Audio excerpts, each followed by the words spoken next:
Hola a todos y bienvenidos a un nuevo episodio de Presunto Podcast. Hoy vamos a hablar de noticias falsas, vamos a hablar de rectificación y vamos a hablar de mentiras en los medios de comunicación. Y tendrán el placer de escuchar a la mesa completa de Presunto Podcast. Andrés Páramo, ¿qué hubo? Hola, al parecer vamos a hablar de Petro siempre, todos los episodios. Sí, pareciera. Santiago Rivas. Vamos a hablar sobre medios rectificándose y reconociendo errores. Esto va a ser el episodio más corto de nuestra historia. Porque no hay casi casos. Sí, fin de los casos. Fin de los casos. María Paula Martínez. Hola, yo le quiero mandar un saludo al ministro Molano que dijo hoy que todos los soldados eran como él decía, pero no, digámosle que no, que 6.402. Es verdad. ¿Puedo introducir yo a Juan Álvarez? Sí, dale, tú introduce Juan Álvarez. DJ Álvarez in the house.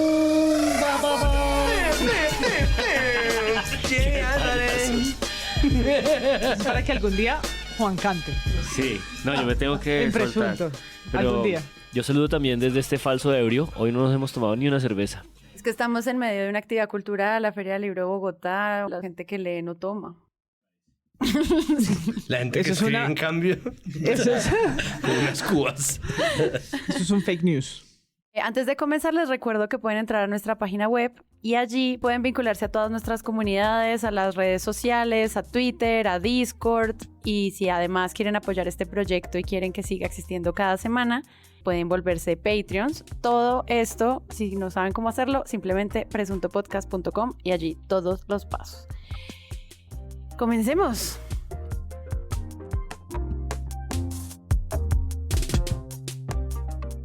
El 20 de abril, en la emisión del mediodía Noticias Caracol, la periodista Maya Restrepo, que es una corresponsal internacional desde Madrid para Noticias Caracol, transmitió una noticia falsa en la que indicaba, con mucha seriedad en su tono de voz, que básicamente el chavismo financiaba a la campaña de Gustavo Petro. Desde Madrid.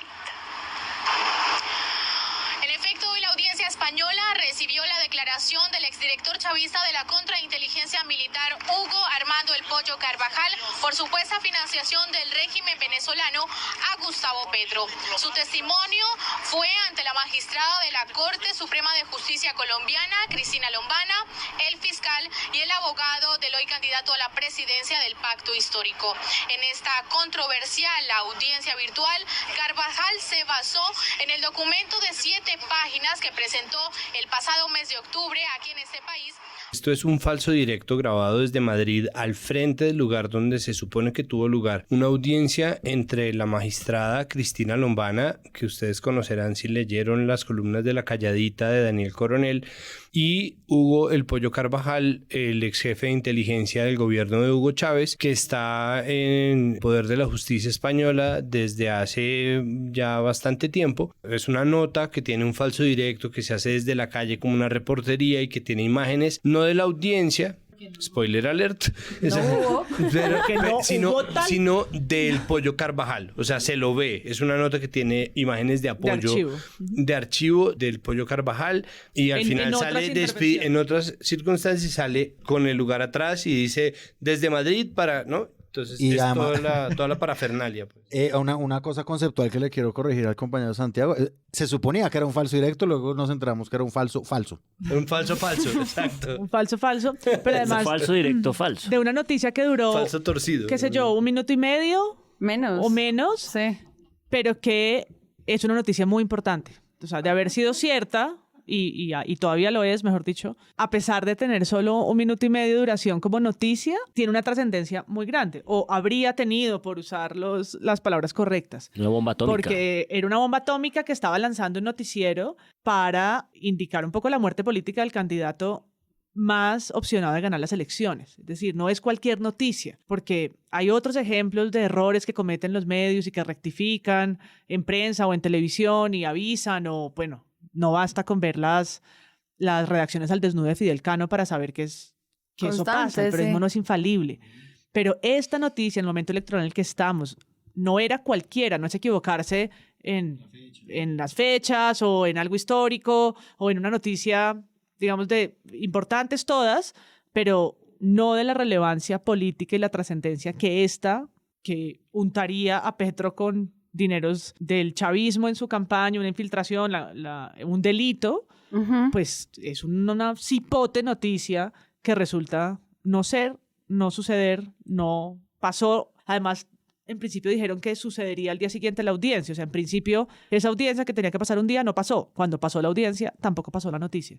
Es que son dos rectificaciones, ¿no? Hay una primera en la que dicen, bueno, nos equivocamos, esto no ha pasado, va a pasar mañana. Y luego cuando se dan cuenta que no va a pasar, ahí sí viene la rectificación propiamente con el director. Que llegaremos allá. Vamos en el primer video. En el primer no hemos video. salido con el Falta segundo. que primero las periodistas digan, Sí, porque ellas interrumpen la emisión más adelante. Momento, nos equivocamos.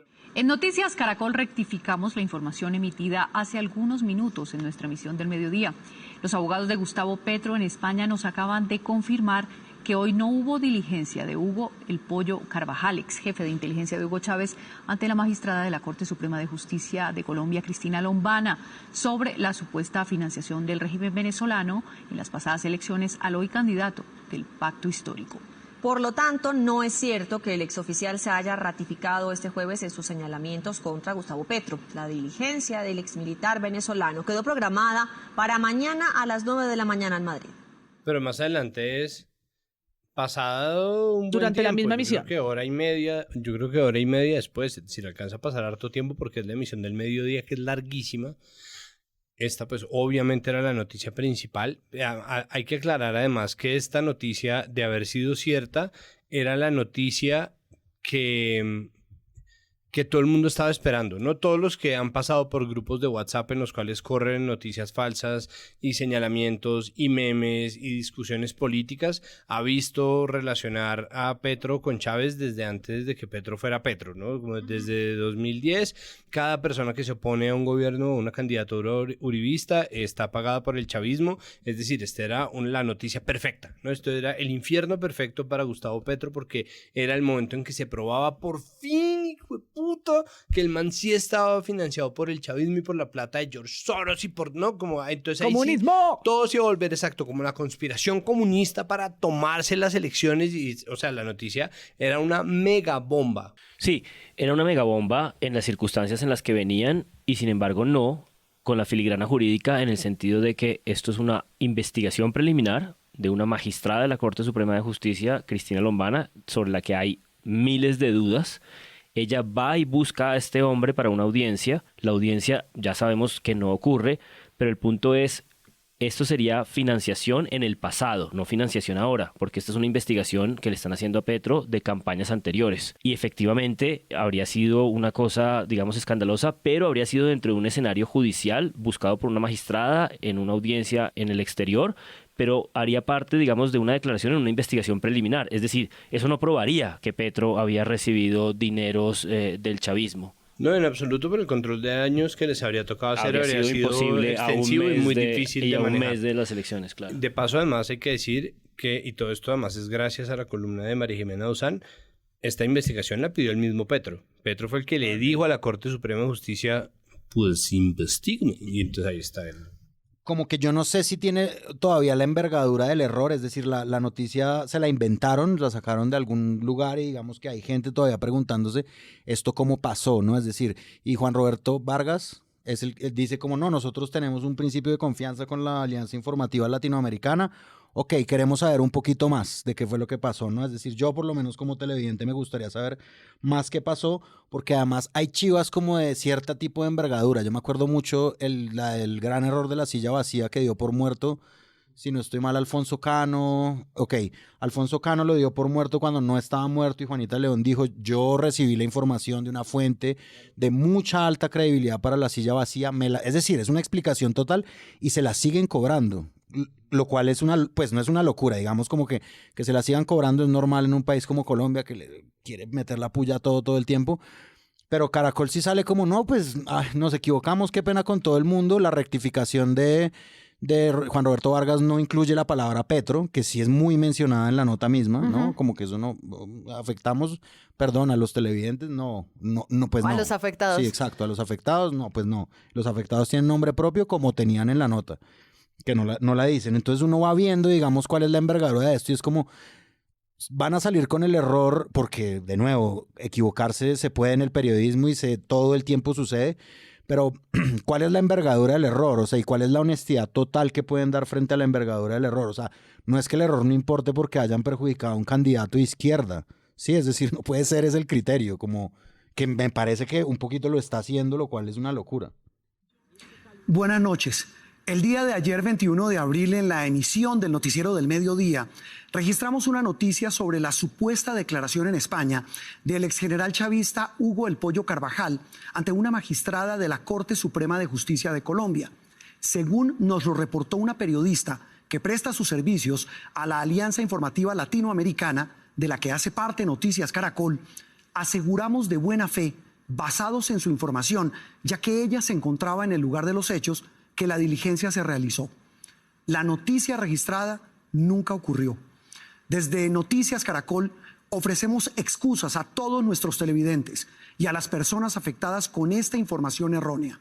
Este hecho, excepcional en nuestras coberturas diarias, nos lleva a redoblar esfuerzos en el control de la información que les compartimos antes de ser emitida para seguir garantizando la veracidad y transparencia que nos caracteriza. Como medio de comunicación, somos conscientes de nuestra responsabilidad de transmitir la información con absoluta veracidad, como lo hemos hecho durante estos más de 50 años. En mi nombre, como cabeza del equipo periodístico de Noticias Caracol, quiero de nuevo ofrecer excusas y ratificar nuestro compromiso de llevarles a ustedes la información oportuna, seria y veraz, como ese ha sido nuestra manera de actuar.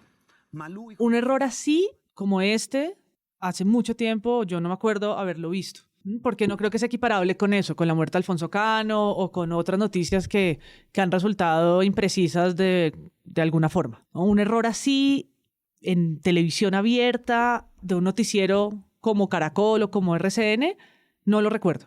En elecciones, sí, ¿no? Con ese peso, como estamos diciendo, esta bomba explosiva, yo tratando de hacer memoria de periodismo en verdad, decir, bueno, ¿con qué la podemos comparar? Para ver si el reconocimiento es similar, si el control de daños es similar, si hubo un impacto, porque yo sí creo que lo tiene que haber, que no es solamente prestigio, sino qué pasa dentro de un medio y cómo se miran dentro de un medio de comunicación cuando eso pasa, y si alguien pierde o no pierde el trabajo, si la corresponsal sigue siendo corresponsal o no, ¿no? ¿Cuál es la cadena, pues, de errores y de responsabilidades para tener con qué medirla? No tengo en mi memoria una vara que diga, bueno, sí, se parece de pronto a este donde pasó A, B y C. No hay, ¿no? Yo creo que esto sí marca un precedente y ojalá lo vean así también dentro de Caracol, porque, pues, ¿cómo responden? Ya el hecho sucede, salen rápidamente entonces, rápidamente entre comillas, pero salen las periodistas que están ahí,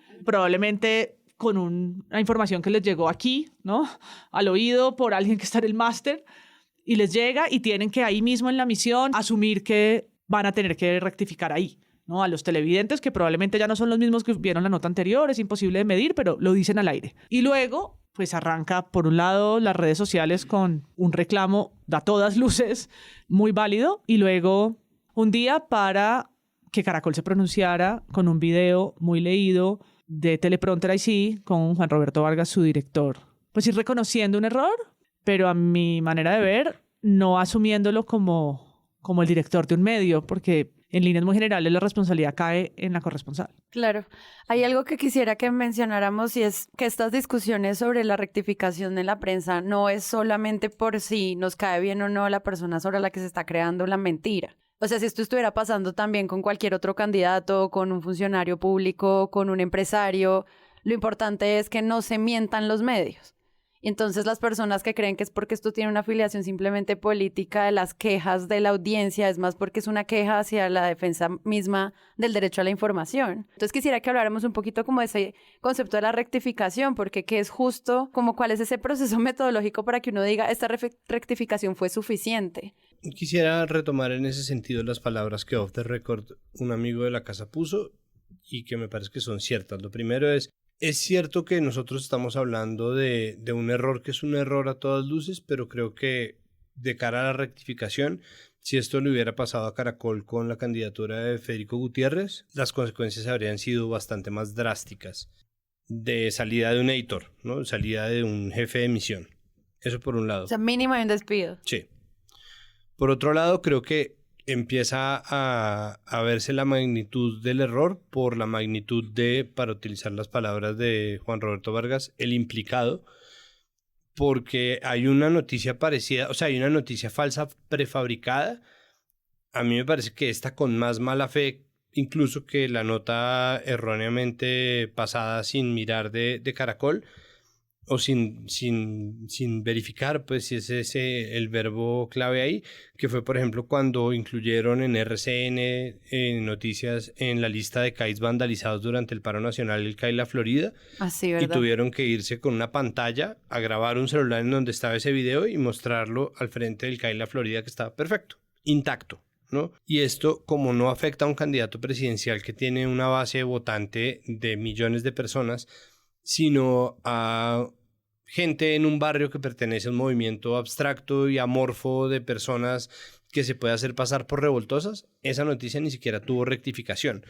Porque a Manuel José Acevedo le tocó salir a rectificar o a decir como sí, ok, no, rectificamos que la gente no estaba celebrando que se ha caído la reforma tributaria, cuando muestran las imágenes de la gente como en euforia en medio de una de las movilizaciones. Sí, gente celebra. Sí. Gente celebra la caída de la reforma tributaria, entonces le tocó salir a rectificar porque eso era ya muy evidente. Pero esta cosita, este detalle del CAI que estaban pretendiendo hacer pasar por vandalizado cuando estaba intacto, me parece que es una noticia que está preparada con un sesgo claro que afectaba a la gente y eso no tuvo ningún tipo de rectificación. Aquí tienen que hacer una rectificación, pero creo que las consecuencias no son tan fuertes como si hubiera sido un candidato de derecha, sobre todo el candidato del continuismo del gobierno, Federico Gutiérrez. No me cabe la menor duda, obviamente no hay pruebas de ello tampoco. Es tu hipótesis sobre lo que hemos evaluado en tantos episodios en este podcast. Y yo creo que el punto es que en qué medida afectan al debate público, ¿no? Y pues tal vez la pregunta de Sara es como la construcción de la verdad,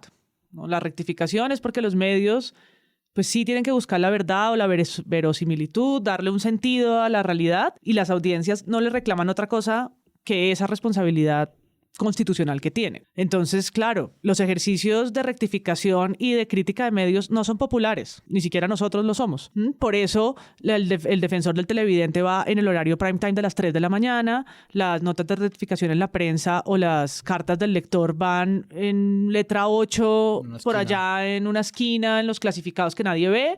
Entonces, y es ahí donde los lectores muchas veces hacen caer en la cuenta que hay una fecha mal, que dijeron algo mal, y los medios contestan que sí, que ese titular se les fue, pero es un ejercicio que cuesta, que no es común, y por eso casi que sorprende que salga esta video corto de Juan Roberto Vargas diciéndolo, porque muchos otros pasan de agache y terminan en este tipo de programas. De hecho, es tan raro el video de Juan Roberto Vargas que sale el gremio periodístico un poco a abrazar a Juan Roberto y a cobijarlo y a decir, bravo, es de valientes, ¿no? Reconocer el error y pedir las disculpas correspondientes, así como debe ser, emoji de aplauso, emoji de aplauso, emoji de aplauso. Y creo que ahí es importante decir un par de vainas. Lo primero es que Juan Roberto Vargas utiliza la expresión mala fe, y eso lo repiten varios periodistas que retuitean y que un poco loan el hecho de que esté pidiendo disculpas Juan Roberto Vargas, diciendo que no hubo mala fe. Y por el otro lado salió como el señalamiento a esta solidaridad de cuerpo del periodismo que se está cubriendo la espalda y que no es capaz de reclamarle a Caracol el tamaño de error que cometió, y yo en eso estoy de acuerdo con la gente. Creo que no se fue lo suficientemente duro con un medio que cometió un cagadón que además termina afectando a todo el entorno mediático, porque lo que hizo Caracol Noticias va a servir para que cada nota que no le guste a alguien o cada nota que ofenda o que transgreda los límites del discurso ideológico de un candidato, de una base votante o de una maquinaria o de una bodega o de lo que sea, va a tener de inmediato en Caracol el sustento para montarle una narrativa en contra, el sustento para poner en duda cualquier cosa que se diga, y eso es culpa exclusivamente de Caracol, ¿no? Y lo otro es, yo no creo que se necesite de mala fe para desinformar. Yo no creo que sea un asunto de mala fe, y creo que decir que no es una conspiración es una idiotez gigantesca, porque nadie está esperando que lo sea, y quien está esperando que lo sea, tal vez su criterio pues no habría que tenerlo tan... Es decir, no se necesita, al contrario, tener una sala de redacción completa en donde alguien manda una nota diciendo esta vaina, que es semejante bomba de noticia, y que todo el mundo todo el mundo al mismo tiempo dé por hecho que eso es cierto, hasta el punto en que nadie es capaz de verificar si eso pasó, si no pasó, si sí lo dijo, si al menos hay otro hijo de puta medio hablando de eso porque es un notición o no, sino pasarlo derecho quiere decir que ellos piensan que eso es verdad y que sobre la base de que ellos piensan que eso es verdad están dispuestos a traicionar el ejercicio básico de producción de un noticiero. Entonces eso no necesita mala fe. O sea, ellos no necesitan tener inquina, ser antipetristas, odiarlo, tener un muñeco vudú de Petro. Eso no es el punto. El punto no es si ellos están conspirando con el gobierno Duque para tumbar a Petro. El hecho es que ellos creen que eso es así y por eso ni siquiera son capaces de mirar lo que pasa. Por otro lado, hay una cosa que me parece importante dejar ahí flotando y es la razón por la cual el gremio periodístico es también tan obsecuente, si se quiere, o tan condescendiente con la cagada que cometió Caracol, que es gigantesca, en parte es porque Caracol Noticias va a seguir existiendo de forma inevitable. Y una cosa que tiene que hacer el gremio periodístico, nos guste o no, nos sepa mierda o no, nos parezca tibio o no, nos parezca flojo o no, es hacerse un poco la idea de que ese error igual vamos a tener que superarlo como gremio y vamos a tener que superarlo en la medida en que Caracol pues va a seguir sacando investigaciones y seguramente va a sacar muchas noticias que sean verdaderas y seguramente no se les va a volver a pasar un error de estos en mucho tiempo, más valdría, y va a seguir teniendo periodistas de buen nivel y va a seguir teniendo notas buenas y notas mejores y peores, editoriales, debates. Entonces Caracol va a seguir ahí. Y esa inevitabilidad hace que también de cara al futuro quienes trabajamos en medios muchas veces optemos por decir como, bueno, no como por favor hagamos como un borrón y cuenta nueva porque si no de verdad va a ser inviable, pero todo esto es culpa de Caracol. Sí, el cuidado de la institucionalidad y la marca. Tomando eso en cuenta, eso que tú acabas de decir, en Diario Criterio hay una columna de Laura Quintana que se llama La fabricación de hechos y pues ella reconstruye como muy completamente este debate. Para que los quieran leer, les dejamos en las notas del episodio. Pero hay una frase que me gusta sobre lo que tú estás diciendo y es, el canal nos dice que su negligencia fue confiar en una periodista afiliada. No nos basta esa explicación. Habría que investigar más a fondo lo que pasó y que los medios abrieran el debate sobre cuántas veces ha pasado en lugar de estarse cubriendo la espalda. Y yo creo que, pues bueno, cúbranse la espalda, pero eso no les quita que no puedan investigarlo. Podemos seguir haciendo este mensaje de borrón y cuenta nueva, pero al mismo tiempo es una información que hay que seguir verificando y que te dice como, oye, pues muy bien, gracias Juan Roberto por aceptar tus errores, esos de humanos, lo que tú quieras, pero explícanos. No, yo creo que lo que iba a decir iba por esa misma línea y era lo que había planteado Páramo ya. Efectivamente en la nota del señor Vargas habla de que seguirán ofreciendo información oportuna, seria y veraz como lo han hecho en los últimos 50 años. O sea, sí está esta idea como de esto es solo un error, es un desliz. Pero creo que la pregunta definitiva es esa. Y esto es una audiencia que se supone que va a ser una magistrada que cualquiera que siga más o menos el devenir de estos últimos par de años de este gobierno sabe que es una magistrada que iba a dar por liberado a Uribe, la recusan, la recusación prospera y ella tiene que retirarse de ese caso. Es la magistrada que tenía que haber introducido las carpetas, según cuenta María Jimena Duzán en su columna de Ricardo Calderón de los espionaje y se tardó en sumarlas. Es una magistrada bastante cuestionada, lo cual además es aterrador, ¿no? Porque justamente ante la no respuesta y ante la no claridad de la nota de Noticias Caracol de su director sobre qué fue lo que de verdad pasó, porque todo el mundo en esa sala tenía que saber la gravedad de lo que iban a decir, y al no completar, creo que se habilitan columnas como la de María Jimena Duzán, que son muy, muy completas y que ponen muy en entredicho la actuación de una magistrada de la Corte Suprema de Justicia, y creo que perfectamente uno puede empezar a preguntarse quién era la fuente de esa noticia, quién es el que dice lo que el pollo iba a decir, y a mí me parece que es perfectamente factible imaginar que la fuente de esa periodista y de esa nota era la magistrada que les adelantó lo que iba a pasar en la audiencia que ella creyó que iba a ocurrir, y luego nos enteramos de que el pollo efectivamente aparece al día siguiente y dice que no quiere declarar.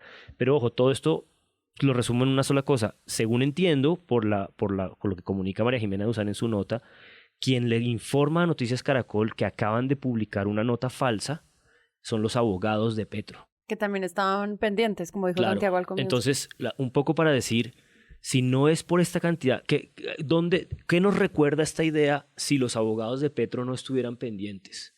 ¿Qué les recuerda de la última vez? las malditas elecciones en donde 1,5 millones de votos se estaban extraviando, ¿no? Entonces, ¿cómo no va a haber toda esta suspicacia y toda esta sensación de agresión permanente, como lo resume muy bien María Jimena en su columna, cuando hay un presidente que se está pasando por encima de las leyes, una procuraduría que no lo investiga, unos generales que decidieron empezar a participar, unas magistradas de la Corte Suprema de Justicia que perfectamente pudieron haber sido las fuentes de una noticia falsa El ante una presidente audiencia? que participa en política, que secunda a los militares.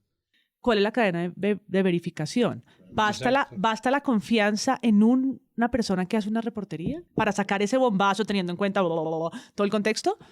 Pues uno diría no. No basta, sí. Una reportería sin corroboración de fuentes, porque si tiene una fuente, la magistrada tiene derecho y está protegida como fuente, pero al mismo tiempo la periodista tiene que corroborar. Exacto, o sea, no pasa como el examen 1.0 de una tarea de periodismo, y además adentro, yo creo que en este ejemplo y en muchos otros, no son como lo es una portada o como es cualquier tipo de cubrimiento, no es una responsabilidad individual exclusiva. O sea, para llegar ahí, como para llegar a la portada o como para llegar al titular de un medio, hay una cadena de responsables. Eso lo vieron varios ojos. Eso pasó por varias manos. Eso se habló con más de una persona. Entonces, que al final, en la rectificación, termine siendo un error individual, creo que lo que hace es como ensuciar la responsabilidad más colectiva que yo creo debe asumir un medio en cualquier caso, con una portada de mierda, con un cubrimiento sesgado o con una noticia falsa. Hay un equipo y yo creo que una redacción también funciona así, es decir, que hay un editor que así como acompaña una nota cuando se gana un premio, así mismo tiene que salir corresponsable cuando un cagadón como estos pasa. Y una cosa más que es como el recuento de hechos que están en la columna de María Jimena Duzán. María Jimena Duzán se tomó como la molestia de contarnos la noticia entera, ¿no? Como de los hechos son estos y los hechos exceden un poquito lo que sucedió en Caracol, exceden la falsa audiencia y son un montón de otras cosas. ¿Quién es esta magistrada? ¿Cuál es la audiencia? ¿Por qué fue que Petro la pidió? Si quieren saber más de la magistrada, consulten lo que decía Santiago, la calladita de Daniel Coronel.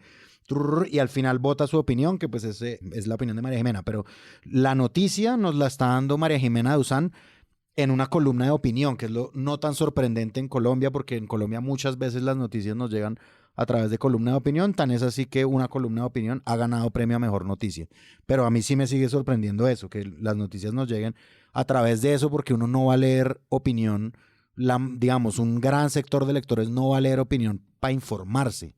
Sí, van a ver qué es lo que María Jimena Duzán piensa de los hechos. Y ella tiene que decir, vengan, yo se los aclaro porque no son claros y no eran claros.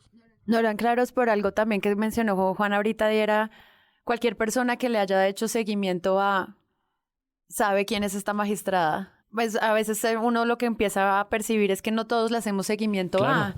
Entonces no es tan fácil como saber la trayectoria, por ejemplo, de una magistrada de la Corte Suprema de Justicia, decir, claro, ella está ahí. Uno para eso usa los medios, como para saber qué es lo que están haciendo, porque hay una audiencia a la que están viajando todas estas personas a Madrid. O sea, como hay un montón de contexto que, revisando para este episodio, nos encontramos muy poco y más bien como todo aclarado en la columna de María Jimena, que hace que pues no todos nos podamos enterar. Entonces hay un montón de cosas. No, por supuesto. Para empezar también, yo les decía antes de empezar el episodio, en mi vida había escuchado del Pollo Carvajal. Es la primera vez que escuchaba de él. Y me puse a revisar lo que El País ha publicado en los últimos 6 meses o en los últimos 2 años rápidamente. El País de España. El País de España es un personaje que toda esta información que iban a intentar montar en una audiencia ahorita ya la había pronunciado. Las declaraciones de él diciendo que el Mandatario de chavismo todo el mundo. ha financiado a la izquierda latinoamericana las lleva haciendo mucho tiempo. Europea, todo. Y lo que está claro es que él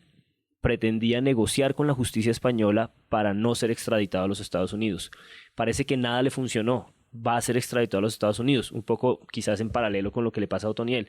Y a raíz de que ya no hay nada que hacer porque sus acusaciones en contra de Podemos nunca prosperaron y nunca cuajaron y no presentó evidencias, el hombre va a ser extraditado y quizás eso explica por qué en esta audiencia él lo llevan, dice él, a la fuerza, y cuando llega ahí y esperan que declare, dice, no tengo nada que declarar, porque el hombre parece que ya dijo lo que tenía que decir, no le funcionó, va a ser extraditado, el hombre tiene como sus cuentas saldadas con la justicia española. Entonces sí quedan demasiadas preguntas sobre por qué una audiencia ahora, ¿no? ¿Por qué una periodista tiene la información de lo que el hombre va a decir? Bueno, quizás porque ya sabíamos lo que el hombre viene diciendo, pero es una cosa aterradora imaginar que, como dice Laura Quintana muy bien en su columna, ¿cuándo más pasan estas cosas y no nos damos cuenta? Exacto.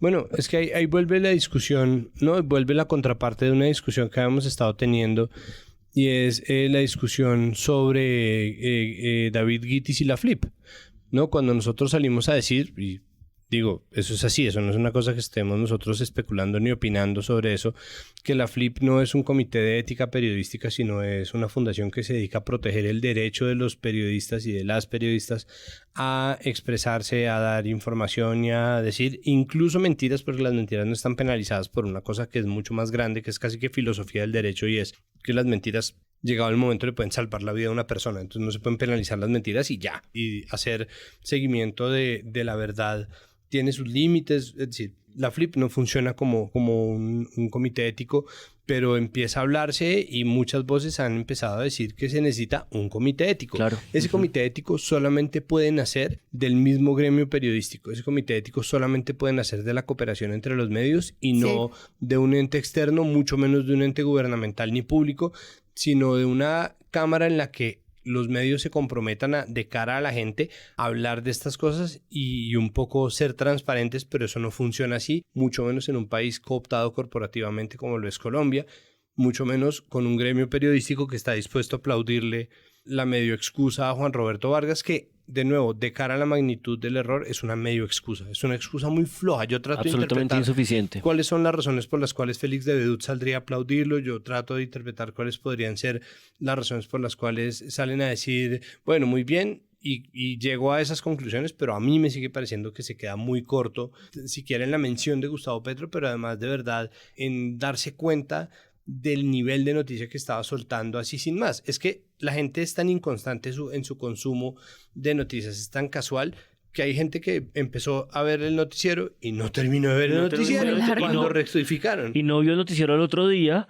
y entonces sigue con el chat de WhatsApp de las tías diciendo que el chavismo sigue financiando y el corto del noticiero debe estar por ahí deambulando los segundos, ¿no? Internet, viralidad, etcétera. Juan Pablo Calvás en la W sí le dijo a Noticias Caracol y hashtag explicación ya, ¿qué es esto? ¿Qué es lo que está pasando? Entonces como que sí hay unos que se dijeron como, bueno, pero rectificaron súper bien, pero al menos en la W, que también le llega a mucha gente, pues quedó como esa pregunta al aire. Es un daño grande, muy grande el que se le hace a todos los medios de comunicación, los que pertenecemos además a conglomerados de medios, cuando se da una falla de este tipo, porque se atenta contra la credibilidad y la credibilidad de todos nosotros queda en entredicho. Eso es doloroso. Yo lo dije esta mañana, nuestros colegas rectificaron y era lo que tocaba hacer. Cuando uno se equivoca, uno rectifica, y así lo hemos hecho también en este espacio. Uno se equivoca, rectifica, pero sin duda el error aquí fue mayúsculo, toda vez que uno se pregunta, ¿qué pasó con los controles editoriales? ¿Qué pasó con los filtros que debieron haber evitado que esto ocurriera? ¿Qué pasó? Insisto, yo no lo sé, porque no sé cómo funciona la sala de redacción de Noticias Caracol. Lo que sí sé hoy día es que a todos nosotros se nos hizo un daño grandísimo, gravísimo, y al país incluso, porque se rompe la confianza en los medios cuando se dan hechos así, en donde al aire se proyecta una noticia que no es, una noticia que no existió, se da como un hecho y tiene que pasar un tiempo. Y tienen que llamar de la campaña a pedir la rectificación. El daño es para todos y eso es muy doloroso, porque además yo sé que tanto en esa casa donde está un periodista brillante como Ricardo Calderón y tantos colegas, desde Juan Roberto, el director, hasta todos los periodistas, se hace un esfuerzo constante y permanente por informar de la mejor manera. Y un error como este les hace daño a ellos, nos hace daño a nosotros y le hace daño al país. Ojalá nos puedan explicar qué fue lo que pasó. Es necesario, yo creo que es necesario saber cuáles fueron los filtros que allí fallaron, pero pues duele mucho porque todos pagamos y sobre todo paga la democracia, porque como guardianes de la democracia y de la libre expresión que somos los medios de comunicación, estas cosas no deberían pasar. Y lo digo sobre todo porque se trató de un hecho político. Errores cometemos muchos. Importante reconocerlos. Y en un caso como este, ojalá ir un poco más allá del reconocimiento. Bueno. Y yo quiero volver sobre esto de la rectificación, porque yo no creo que sea un acto de valentía, como lo calificó mucha gente. Para mí era lo mínimo. Claro, ¿no? Cuando estamos hablando del deber y un poco la responsabilidad, que es más bien la palabra, pues asumir la culpa es la etapa base, es el cero, ¿no? Para entrar a discusiones, que era por donde iba Santiago, que tienen que ver con cómo hacia adentro los medios tienen protocolos para esto, que en el mundo eso se llama autorregulación. Lo que pasa es que esa palabra pues como que le para los pelos a muchos medios de comunicación, porque pareciera un ejercicio en el que alguien les va a decir cómo hacer las cosas. Y por supuesto, la misma Flip es muy cuidadosa con cualquier tipo de regulación que termine siendo regresiva para la libertad de expresión. Pero los debates de desinformación, de noticias falsas, de problemas con las fuentes, son un debate de autorregulación que no es otra cosa de cómo los medios tienen medidas para tratar de equivocarse lo menos posible en su responsabilidad de contar la verdad. Así. Lo que pasa es que no los conocemos. Poco sabemos como de la cocina del periodismo, cómo se arman esas noticias enormes, cómo se le contrata a alguien un falso directo para que pregrabe algo en otro uso horario y lo mande, y eso llega al máster, y ¿quién lo pone? ¿Y quién lo revisa? O sea, poco sabemos de como los pasos que se dan para decidir. Por ejemplo, están sentados en una redacción y dicen Petro enano en una silla o Petro enorme, y todo el mundo dice buenísima idea, ¿sí? O cómo es que toman decisiones, incluso aquí hemos hecho varios capítulos de género, ¿no? Dice cualquier barrabasada el titular y hay una cantidad de personas que asienten la cabeza y dicen fantástico, a nadie se le ocurrió. La sonrisa más bella de los Olímpicos y todo el mundo buenísimo. Qué súper enfoque. ¿Por qué no? ¿No? Entonces, uno a veces poco lo parodia, porque ¿cómo es que sabemos tan poco de la manera en la que este tipo de noticias llegan hasta el momento de ser publicadas, en el medio que sean, en la radio, en la televisión o en la prensa? Sí, porque el asunto es, vale, falso directo, son mecanismos, ¿no? Tácticas de operación en una sala de redacción, qué sé yo. Pero estos son verbos conjugados en pasado, en pretérito, ¿no? Declaró, dijo, sobre temas que son judiciales. Lo que dice Juan Álvarez del lenguaje, pues sí, o sea, nosotros, el título de este podcast es el presunto podcast, para burlarnos un poquito de ese lenguaje como chistoso de los periodistas, pero en periodismo judicial es ultra necesario en ciertos momentos. Es decir, ahí es donde nacen las categorías bien usadas de presunto, habría dicho, habría declarado. Acá, investigado, sindicado. Exacto. Importantes. Y acá no, esta vez no. Eso es lo que cuenta María Jimena en su columna, que es muy delicado, porque ella lo que dice es que ella efectivamente sí tuvo una fuente en la audiencia, y ella dice que una de las cosas delicadas de la audiencia, también reseñado por los abogados de Petro, es que Petro está en una investigación preliminar pedida por él. Y la magistrada se comporta en la audiencia como si Petro fuera un imputado. Por eso es que María Jimena Duzán titula su columna Petro el imputado. El sindicado. ¿No? El sindicado.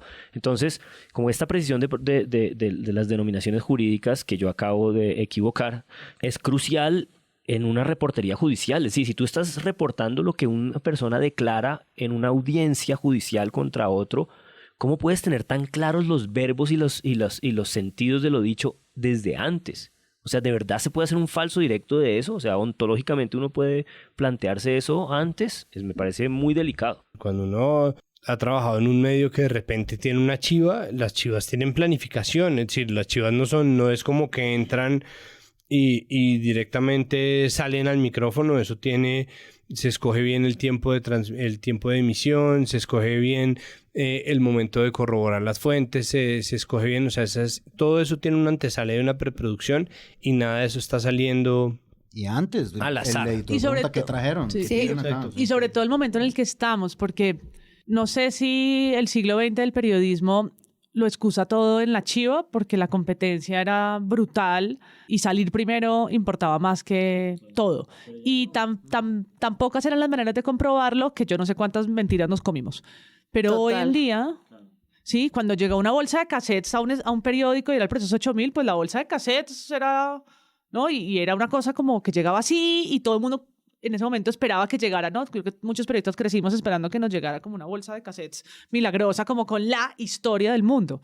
Pero hoy en día, y yo creo que las manifestaciones son lo más evidentes, que hay 72.000 celulares en la calle, hay muchas maneras de comprobar la verosimilitud de las noticias, es mucho más fácil, rápido, barato, etcétera, etcétera, etcétera, comprobar una noticia. Entonces, nadie recuerda quién da la chiva ya, o sea, sí, ya no importa. ¿quién llegó primero? No sé, estoy viendo en vivo, estoy viendo esta cosa distópica que pasaba en el paro y que uno veía como el noticiero y las redes sociales, ¿no? Y era como, pero, a ver, o sea, el momento en el que estamos no es el momento en el que me puedes meter la mano en la boca y decirme que están celebrando por la reforma tributaria si es que estoy viendo un live con Residente, o sea, ¿no? Como, entonces, me sorprende también que ese noticionón, esta única corresponsal parada enfrente de la audiencia, ¿no? La única que tiene esa noticia como si fuera esto en 1952, es muy raro. Cuando estaba pasando todo esto, el 23 de abril, La Silla Vacía dice en su titular en vivo: petrismo hace tendencia contra Caracol a pesar de excusa por noticia falsa. ¿Cómo lo ven ustedes? A mí me parece que es un titular pues muy lamentable y muy triste en la medida en que es como un escape hacia adelante, ¿no? Es como, bueno, ya les pidieron excusas porque están tirando su bodega encima de la gente.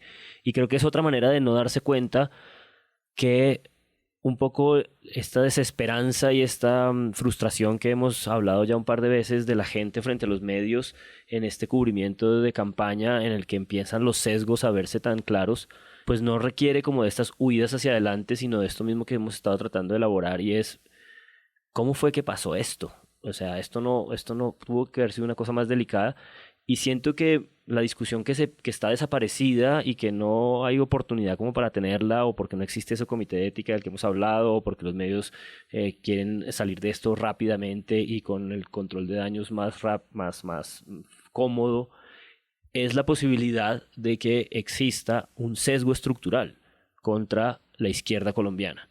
Y me parece que eso es lo que a los medios de comunicación les cuesta mucho trabajo considerar como conversación siquiera. Sobre todo en un entorno en donde la gente todavía sostiene, y yo en esto me sostendré, y es el embeleco de la objetividad. Entonces, medios que se hacen ver o que buscan como plantarse como medios objetivos o neutrales de cara al poder, son medios que obviamente tienen un sesgo político y que al no mostrarlo lo hacen más evidente. Creo que ahí, por ejemplo, La Silla Vacía comete un doble error. Me parece un titular lamentable, me parece que es culpar a la gente, o sea, hacer titulares contra la gente y hacer titulares, además, señalando de petristas a muchas personas que desde hace mucho tiempo se sienten traicionadas por los medios de comunicación. Negar ese sentimiento de traición es grave. Entonces, salir a decir que el petrismo arma escándalo a pesar de que se les pidió disculpas por semejante nivel de noticia falsa es, primero, lavarle la cara a Caracol en un episodio que de verdad es muy grave.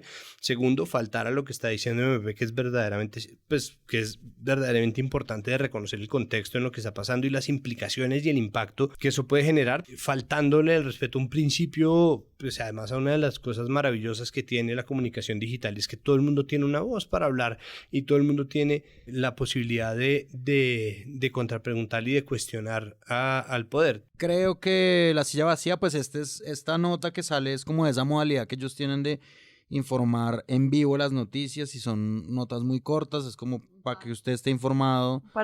Un par de párrafos y sale, y como bueno, para que usted esté informado.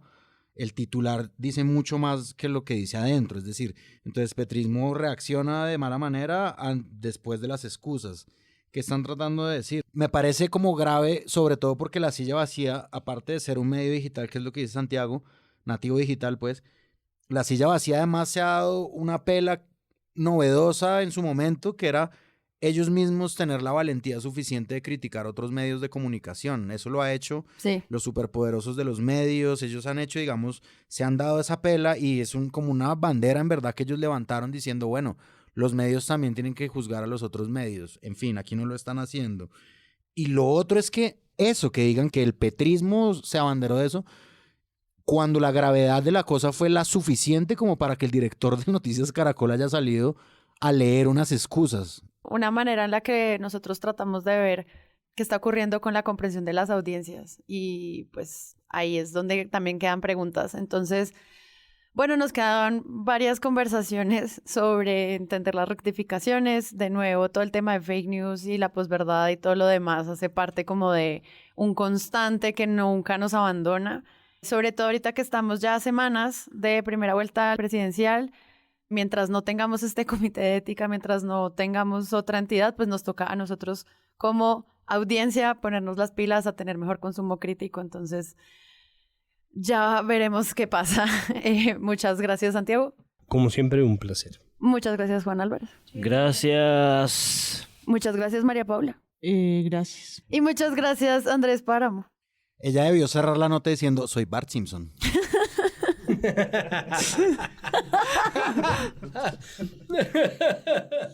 Ahora, Bart les informará sobre la ensalada de jamón que sirvió ayer en la escuela.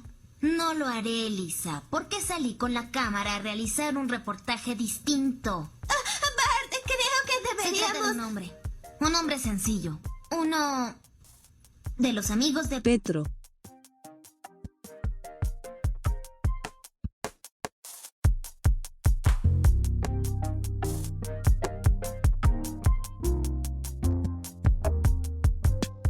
Si les gustó este episodio, les invitamos a que lo compartan en todas sus redes sociales. La producción es de Sara Trejos. El análisis es de Santiago Rivas, María Paula Martínez, Andrés Páramo y Juan Álvarez. La postproducción es de Rodrigo Rodríguez del Oro Podcast. Los invitamos a que visiten nuestra página web www.presuntopodcast.com, donde pueden aportar a este proyecto convirtiéndose en mecenas y accediendo a los espacios exclusivos de los donantes. Al mismo tiempo, pueden encontrar el ingreso a nuestra comunidad de Discord y apoyarnos en la presunta tienda. También pueden escucharnos en nuestro canal de YouTube o en todas las plataformas de podcast. Presunto Podcast es un podcast de Sillón Estudios y pueden encontrar otros podcasts y proyectos allí. Gracias por escuchar. La próxima semana esperen un nuevo episodio. Chao.